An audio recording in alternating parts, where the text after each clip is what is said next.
Hello, everybody. We are the Geeks and Degenerates. I am Enzo. This is my forever co-host, Jump. Today, we do our next spy lineup in anticipation for Mission Impossible Dead Reckoning. The last Tom Cruise Mission Impossible ever, yes? Yeah.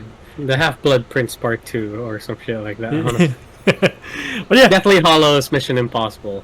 Exactly.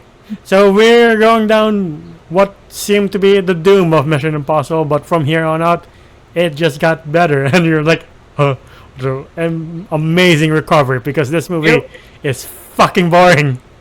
I agree. I don't know what it is. It's cool that John Woo has did a Mission Impossible movie. Yep. But it failed to woo anyone. I'll give you that one. That was good. The dubs were nice though. I'm like, of course it has dubs. It's fucking John Woo. What else can I say? Yeah. Like everything was kind of cool. The fight scenes were kind of cool. The gunfights was sick. Like when Tom Cruise, this has never come up again. After this movie, this never came back. Yeah, right. Tom Cruise never did a backflip kick. Yeah, right. After this, what was the entire story? So they have this thing called the Chimera, which is a virus, and it's manufactured by a pharmacy, so that they could sell this antidote or this antivirus, this vaccine, to make a profit. Sounds very familiar. As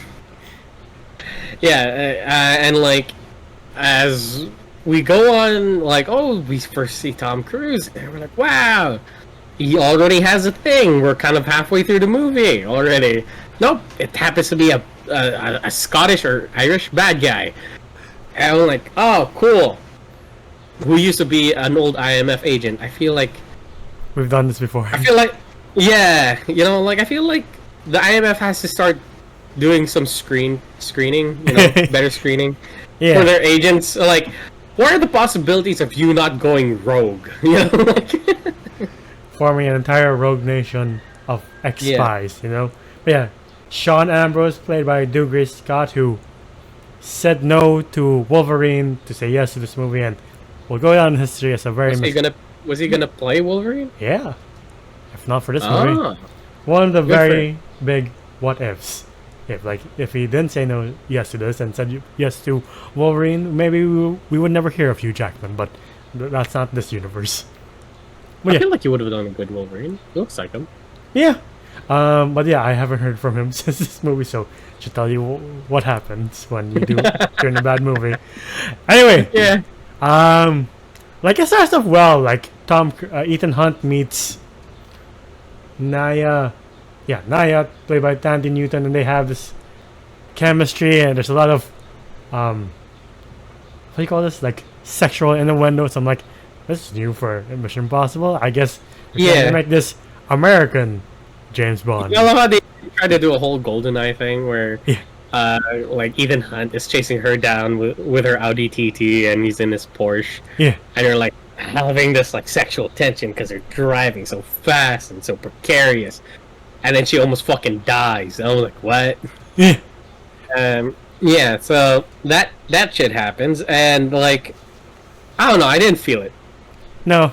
He marries in the next movie to a completely different woman. Right. I was watching HBO with my Lolan sister, and I thought Mission Impossible 2 was Mission Impossible 3. As Mission Impossible 2 was going on, I was like, I could have sworn this movie was a lot better. Yeah. I agree. Yeah. So, they never trusted my taste for a while, but anyway, that's not the point of this video. The point is, from the point where she agrees to be his spy for Mr. Sean Ambrose to, the end, it's just a flat line of, will he discover that she's a spy, or won't he? And I am bored, and nothing's happening, and there's a racetrack scene, and nothing's happening. Yeah. The betting horses thing. Yeah. There's a lot of wasted potential. When you look at the cast, you're like, God damn, I forgot Anthony Hopkins was in this one. He never came back for the sequels, which is such a shame because it's Anthony Hopkins. Fucking Brendan Gleeson was in this one, and I'm like, again, it's a shame. Tandy Newton never comes back because again, Tom Cruise marries Michelle Monaghan's character. The next one, this whole crisis never comes up in any of the Mission Impossibles. They're not like, remember the time you stopped the virus? I don't remember that. Okay, never mind then.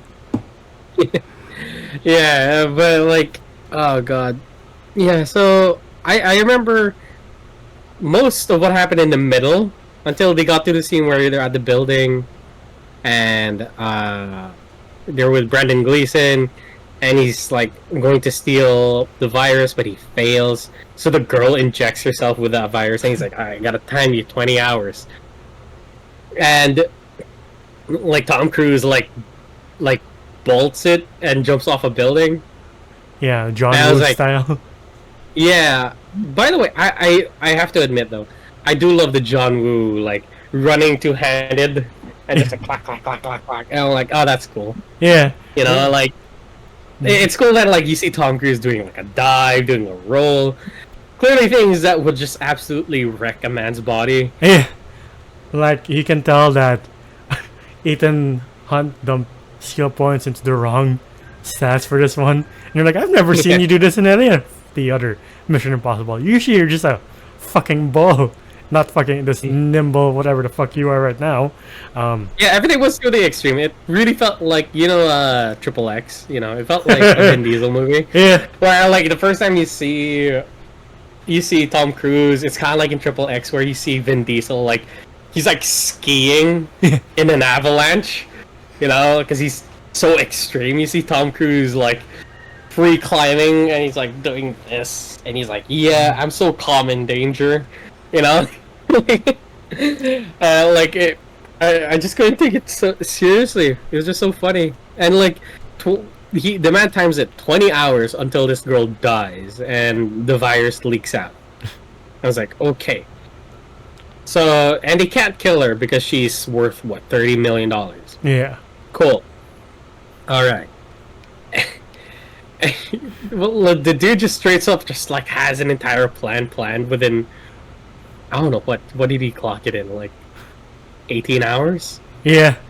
Like I have a plan within a plan. Like I also, this is the movie where I got sick of the whole mask thing where they keep removing the face. I'm like, I'm not this guy. I'm this guy. I'm like, can you stop with this Scooby-Doo shit? I'm tired of it. Really. Yeah, like I love it. I do love this entire scene though, where he full on sprints and just like does a backflip kick. And I was like, wow. And then he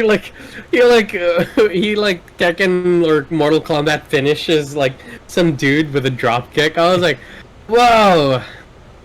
I guess John Woo wasn't really a fan of like silencers, you know? Yeah, I was about to say he beats the shit out of this poor guy who's like on minimum wage and Brave does that much damage to Do Gray Scott. I'm like, you really have it in for guards, don't you? Yeah, like again, like you could have just shown Ethan Hunt just like stabbing a guy because it. I don't know what's with this whole like kung fu-esque bullshit that we have here. Right. And he does it again. It's just so funny just to see a dude in full gear and just rather would kick his way through like the bad guys. I was like, that's fine, but it's still cool. It's still kind of cool. And yeah, we got the whole dove scene, and then we run into his like henchmen. Like they have a scuffle, and he like drops a grenade, and then you're like, oh god damn it, Ethan Hunt got caught. And he's, you know, like he's like tied up. He's like, you know, and he can't say a word because he broke his jaw. Yeah. And then the guy just goes ham on it. It's like bang, bang, bang, bang, bang, bang. And then they find out. Wait a minute. My best friend or his brother. I don't fucking know who he was. Like he was like, oh, my best friend has like a broken finger, and he pulls away the mask and he's like, what the fuck? It's my best friend. And then he's so distraught about it. So I was like wondering, is that your brother? Or just very tight, you know? It's like, were you guys like just close? Right. Anyway. Yeah, so like, yeah, you see Ethan Hunt just sprinting. He's just like, yeah, I got him. And he like rips off the mask. So I was like, yeah, I will say it does get tiring. Yeah, I do like the last fight because it's just over the top between him, Ethan, and Sean. Where again you see With the longest fucking car chase, dude. I was like, Jesus Christ.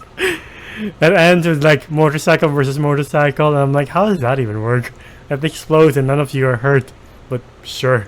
And then you see Ethan Hunt do this kung fu shit. I'm like, I think I got the wrong Ethan Hunt build for this one. I could have sworn he was just like a blunt weapon, just a fucking bull going through like walls and shit. Why the fuck is he now fucking Nightwing? Yeah, like, I love how, like, they're like, you know what, we're gonna go at each other with these motorcycles and just see what happens. Yeah, that's a good idea. So they go at each other and they just hug midair. And then they fall off a cliff. Jurassic Park style, a cliff just happens to be there. Yeah. And they fall maybe 30 to 20 feet and not broken a shoulder. I don't fucking know. And they have this whole fucking fight scene. Ethan Hunt, like, you know, wins. And they're like, yeah, okay, the helicopter's here, they rescued the girl, and he has the antidote. And then the guy's just like, you shoulda killed. I was like, yeah? Dude, get him! You just lagged so badly, but like, it sounded so funny, like you should have killed me. I'm like, yeah, exactly, like that. And then he is, I'm like, wait, he's lagging. Keep it in. Yeah. He was exactly like that. And I was just like, and then the guy just like, hey. I was like, do it. Jesus Christ, why are you waiting? Yeah. He waited for Ethan Hunt to do it, like, I got it. You know, like, he had the long stare at Luther and just like, I got don't this. worry, I got it. You know, you're not gonna shoot me in like the next 5 minutes, so like, well, just watch this. Kicks a gun up, flies up in the air. By the way, cool as shit. Catches the gun, shoots backwards. I was like, and gets him. And in my opinion, that shit was sick, but at the same time, kind of stupid because the guy just was like, I win. I was like, no, you don't. You didn't shoot him There's yet. like 2 other guys who are willing to shoot you after you shoot Ethan Hunt. Right? Yeah, it's a clean ending, and he falls in love with the girl for this movie, because again... Maybe for like a solid 5 seconds. You gotta love how cheesy the ending is too. He's just like, I'm gonna take a vacation. And it's like, he does, and he goes to Australia with a girl. And then they're like hugging and kissing, and kids are playing at the background. Everybody's happy that they averted a whole tragedy. It was just so campy and cheesy because, again, they just had to put the caveat of a kid playing with a kite at the background. Okay. Anyway, with all that being said, all that campiness and cheesiness being said, what would you rate Mission Impossible 2? I rate Mission Impossible 2 like a fucking 4 out of 10. I do hate this movie. It's so fucking funny though.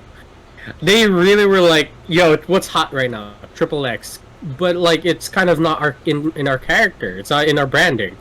Yeah, we're mostly espionage, and it's like, yeah, but have you seen this dude from Hong Kong?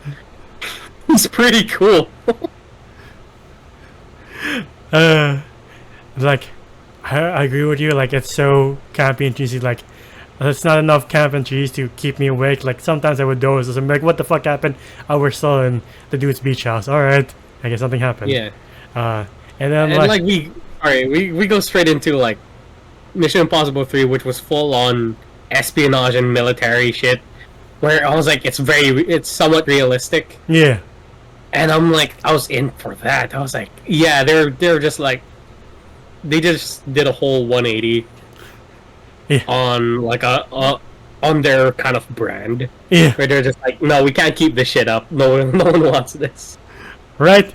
Like, you look at the gap between modern Mission Impossibles. Like, the last one was like, what, 3 years ago? Like, 2 years ago? Like, you see the gap between 2 and 3, and 2 and 3 is like 6 years. It's like 2 came out in 2006, and 3 came out in 2006. And you're like, damn, what damage did this uninspired, wrong Ethan Hunt build do to this franchise? But again, it's a miracle, and it's a miraculous comeback story because it just goes up from here, and you're like, how the fuck is that possible? Like, aside from the last Mission Impossible where it's just weak writing that kept it back, the rest of the franchise is pretty strong, and that's why I'll give Mission Impossible 2 a 3 because it's just so campy and cheesy. I'm just like, if this didn't exist in the franchise would just keep going up as if it already hasn't, you know? Yeah, like I kind of registered that like this doesn't exist. Now you could go from 1, 3, then the rest on from there. Yeah, like if Mission Impossible 1 is the neglected brother of the family, Mission Impossible 2 is just like the one that's like kept in some room where like, we don't talk about that one. It's kind of weird. Locked up in an outhouse kind of deal. Yeah, he's addicted to Chinese Hong Kong movies. Just let him be. And you're like, oh, okay. And then you realize the wasted potential because you're like, god damn, we got Anthony Hopkins to be like the CIA guy. That'd be so fucking cool if he was in like 3 or 5.